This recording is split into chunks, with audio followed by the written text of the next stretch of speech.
welcome to the Open Sea exhibit. For those of you just joining us, my name's Phil. We're here on the left-hand side of the window. It looks like everyone has a nice clear view of the window, so just quick reminder for anyone just joining us, this is a flash-free facility throughout the entire aquarium. If you can double-check those electronic devices, we definitely do appreciate it. Now, I have just returned from upstairs and our feeders are just about ready to get that food in the water. But before we do that, I do want you all to appreciate what it is you're actually looking at this very moment. Now, typically, when we hear the name ocean, we think about our kelp forests and our coral reefs. But in all reality, most of the livable space inside of our ocean looks a whole lot more like this, the open sea.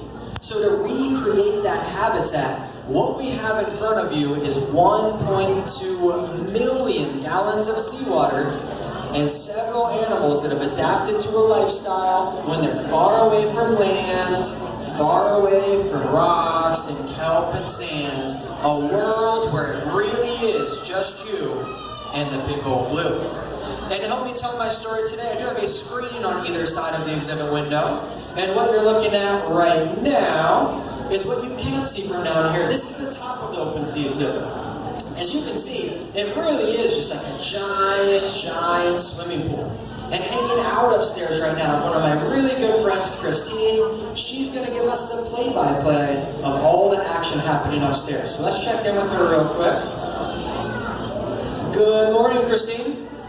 Good morning, Phil. Can you hear me well? Now, folks, if you can hear Christine all right, I need you to wave your hands in the air like you just don't care.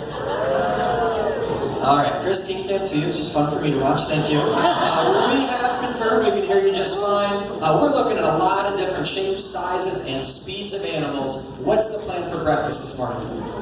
Well, let me break the news to me. We will start this morning with my favorite animal. We are going to feed the ocean sunfish, also called the mola mola. Now, those of you that don't know the beauty and awesomeness of ocean sunfish or mola mola are two fish that look kind of like flying cement pancakes. We have one front and center for you all right now. Now, they are not just special animals, also special diets. So what's the plan? How are we going to take care of them first?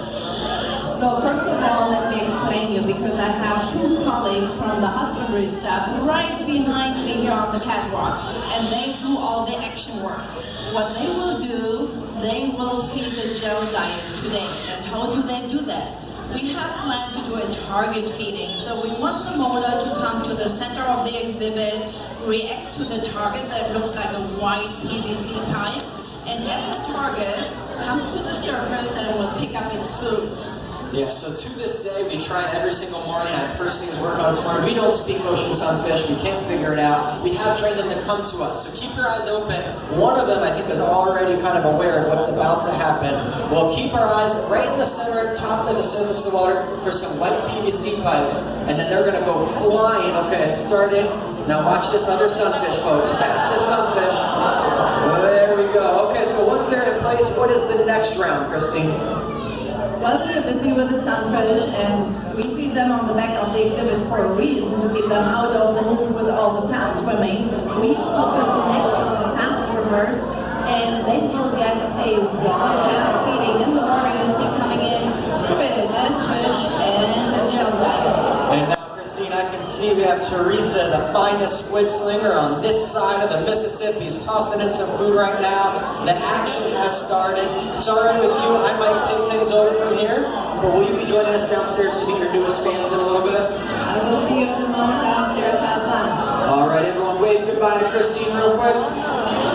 Still can't see you. All right, we'll turn our attention to the top of the exhibit window, because clearly the action has started from our bigger fish. So let me take a moment. I'm just going to point out some of these big fish for all of you. There's one. There's one.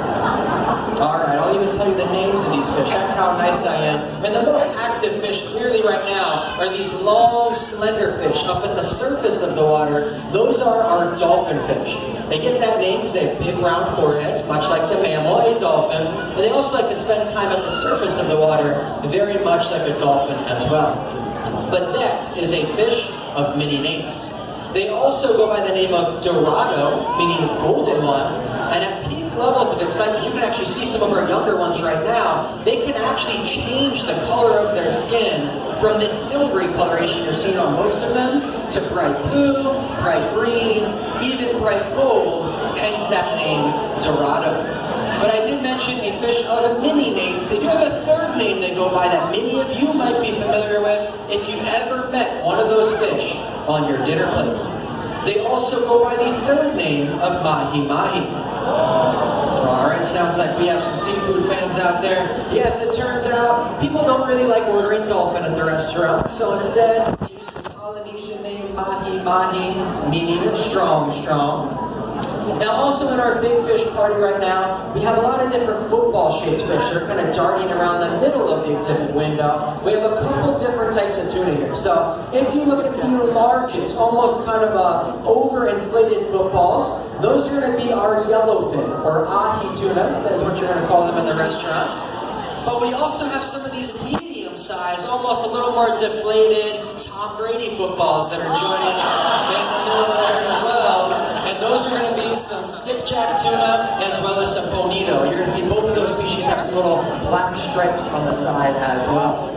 Now I'm willing to bet that a lot of you also recognize what we're feeding the big fish right now. Yell it out if you can recognize what we're feeding the big fish. Squid, very nice. That is California market squid. Now I have gathered we have a couple seafood fans out there. Do you have any calamari fans out there today? All right, quite a few. So here's the quiz for all of you. Who knows the difference between California market squid and calamari? It's about $6 a pound. It turns out if you bread it and fry it and serve it to a human, it's calamari. It's exquisite seafood dining. If you broadcast feed it to some dolphin, fish, and tuna, then we call it regular market squid. But it is the exact same type of restaurant quality, sustainable seafood that our fish are enjoying at this very moment. Now folks, I am a little curious because I did hear a lot of oohs and ahs when I said mahi mahi, ahi tuna, calamari. Little curious, where are all my seafood fans? Shame on you, this is an aquarium. No, I'm just kidding. Here we do believe you can have your fish and eat them too. And now as you're watching right now, we do believe that, and it is actually you, it's my seafood fans that have all the power to help them out. So please don't run away. This is not the point of the presentation when I ask you to stop eating seafood. In fact, I want you to keep enjoying seafood. I want your children to enjoy seafood. I want your children's children to hang out on their hoverboards with their iPhone 92s saying things like, I love sushi, ahi tuna is my favorite. But unfortunately, some fish are being taken out of the ocean a little bit too fast for them to repopulate, and some fishing methods can be very harmful for all kinds of ocean animals. And like I said, it's you, it's my seafood fans that have all the power to help them out. And the aquarium has made this very easy for all of you with our Seafood Watch program. We have actually done all of the research for you, and we've put these common seafoods in 3 categories. Just like a stoplight, green means go. Please enjoy those seafoods, and please support those fishermen that are trying to do the right thing. Yellow, you want to eat in moderation. Lastly, red, you want to avoid until those populations are doing a little bit better back out in the wild. Now, I do see a lot of smartphones out there. You can also use our free Wi-Fi, download our free app. That also can make those well-informed decisions as well. Now, folks, we're starting to get a sneak peek of the round 3 of our feeding today. Our 20,000 sardines that are all joining the party. Now, our plan is to feed all the big fish first and then invite the sardines up. But anytime I try to talk about conservation, the sardines like to interrupt me. So we'll see. They might stay up there, they might head back down. But while they're up here, that'll lead us to the number 1 question we get all throughout our exhibits here at the aquarium, and that is, why aren't the big fish eating the little fish? Now there's a couple reasons for this. Now first off, it was eating the big fish first. We want them in that after Thanksgiving, one more bite of food is just not going to be worth it at all. But also, it is very difficult for one of these big predators, like our dolphin fish and like our tuna, to actually pick out one single sardine from this large school. Now these sardines on exhibit and in the wild, they know they're not the biggest. They know they're not the fastest, So they use the power of numbers. Essentially, they hang out next to 19,999 of their bestest friends in the whole wide world and say, well, I hope Steve gets eaten today and not me. And all around, it is a pretty good strategy. You might notice our dolphin fish working their way in and out of the school. It's really not all that often that they actually catch one of our sardines.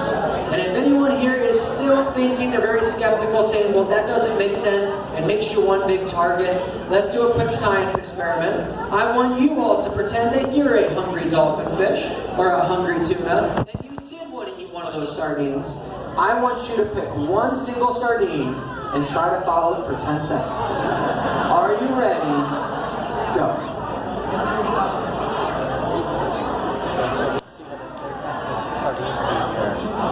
All right, raise your hand if you're still following the same sardine. Got a couple hands. Okay, look at me real quick. Now point to your sardine. All right, as you can see, this is a good strategy in the wild, in this exhibit as well. So children, if you have ever wondered why your parents and teachers keep saying, stay in school, stay in school, stay in school, a couple of different reasons. One of them is so you don't get eaten by a giant mahi-mahi. So, wonderful take-home lesson from the aquarium here. Now you'll notice we did switch the style of feeding and also broadcast. We did start off with some fish pellets, which are very much like dog food or cat food, bite-sized pieces with all the nutrients they love. And now we've switched over to krill, which is going to be a tiny shrimp-like crustacean, kind of a nice pink blob right there. And just like we're not individually feeding the sardines, they're not individually finding their food. They're just filtering that food out like little vacuum cleaners, working their way back and forth. Now folks, I know we didn't get a chance to talk about every single animal we have on exhibit. Luckily, it looks like Christine, a real live celebrity from the TV, has joined me down here. If you do have any questions about any of our animals or seafood fans, if you want to pick up a seafood watch guide, we're going to be hanging off to the left of the exhibit. But everyone, thank you so much for watching and enjoy the rest of your day.